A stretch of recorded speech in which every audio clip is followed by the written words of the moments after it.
Ipinadeport na ng pamahalaan ang halos 50 Korean nationals na mga pugante. Kabilang narito ang isang nag-ooperate ng 23 online gambling websites. Yan ang ulat ni Vel Custodio. Ito ang 49 na mga puganteng Korean nationals na ipinadeport sa Pilipinas sa Ninoy Aquino International Airport. 43 lalaki at 6 na babaeng Koreano ang idineport kaninang pasado alas 11 ng umaga.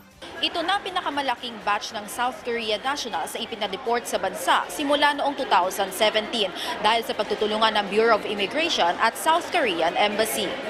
Ayon sa Bureau of Immigration, aabot sa 2 trillion Korean won o 82.5 billion pesos ang pinakamalaking kinita ng isa sa mga pugante na pinangalanang si Han Jong-hoon na nahuli sa Annapolis, San Juan City dahil sa pag-ooperate ng 23 online gambling websites. Kabilang din sa mga ipinadeport na wanted sa South Korea ay si Choi Joo-hoon na mastermind umano ng isang messaging phishing syndicate na nakabase sa China at Pilipinas. Nahuli siya ng Fugitive Search Unit sa Angeles City, Pampanga at napag-alamang 1.7 billion Korean won o 70 million pesos na ang nakuha ng pugante mula sa mga bank information ng kanyang 200 na biktima. Ang karamihan po ng mga cases kung saan sila na-involve ay financial in nature.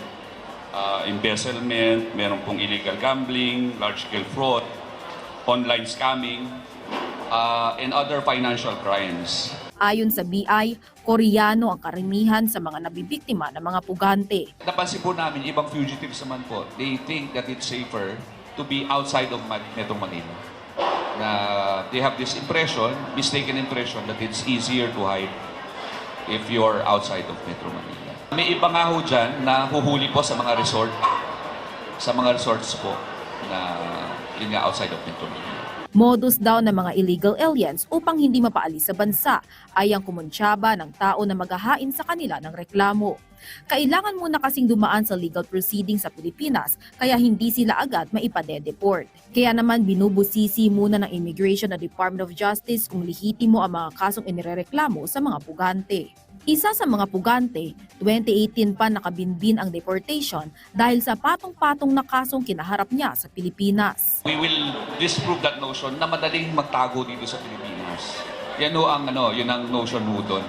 So by the partnership that we entered into with the South Korean government, we will disprove that notion that the Philippines is a safe haven for fugitives of any nationality.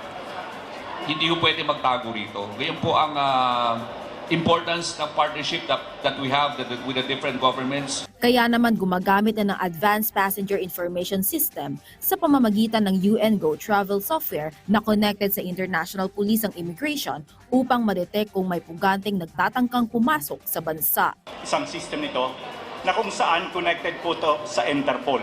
Ibig sabihin po, ang challenge po natin pag pumunta sa atin, kung wala alert sa atin sa Interpol, we have no means of knowing. Ang isa sa mga sitwasyon na kita natin, nakapasok sila, walang alert. At pag nandito na sa atin, doon na lalabas yung kanilang international alert sa Interpol. Nagko-coordinate yung ating embassy. That's why we conduct search, kaya mayroon tayong fugitive search unit. Samantala, halos 50 foreign nationals pa ang nasa kustudiyan ng BI na susunod na batch ng mass deportation ngayong taon. Vel Custodio para sa Pambansang TV sa Bagong Pilipinas.